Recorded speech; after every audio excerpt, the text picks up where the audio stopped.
हामीले चाहिँ माइक्रोसफ्ट कोडमा रहेको फाइन्ड अप्सनलाई कसरी युज गर्न सकिन्छ। फाइन्ड अप्सनमा क्लिक गरौँ र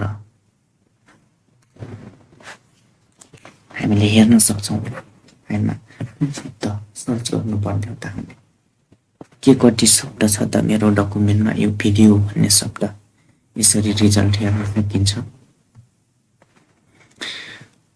यो नर्मल तरिका भयो। अर्को तरिका रहेको छ त्यही सर्च गरेको शब्दलाई फर्मेटिङ कसरी गर्न सकिन्छ त। फाइन्डमा एडभान्स फाइन्डमा गइसकेपछि मैले चाहिँ ड शब्द खोज्नको लागि ड टाइप गरेँ र फाइन्ड गरेँ। फाइन्ड गरिसकेपछि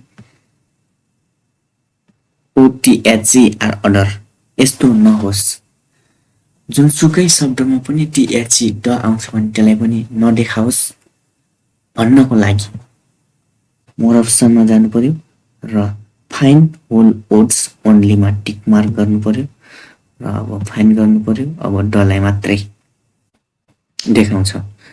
मेरो डकुमेन्टमा चाहिँ के कति ड शब्द छन् भन्ने कुरा हेर्नु पर्यो भने चाहिँ यसरी हेर्न सकिन्छ। मेरो शब्दमा चाहिँ 13 वटा THE ड शब्द रहेछन्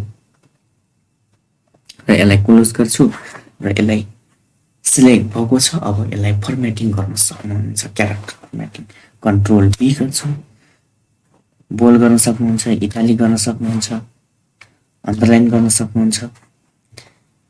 यो शब्दको साइजलाई बढाउन सक्नुहुन्छ, कलर गर्न सक्नुहुन्छ, स्ट्याक थ्रु गर्न सक्नुहुन्छ। यसरी सजिलै फाइन्डको प्रयोग गरेर क्यारेक्टर फर्मेटिङ पनि गर्न सक्नुहुन्छ।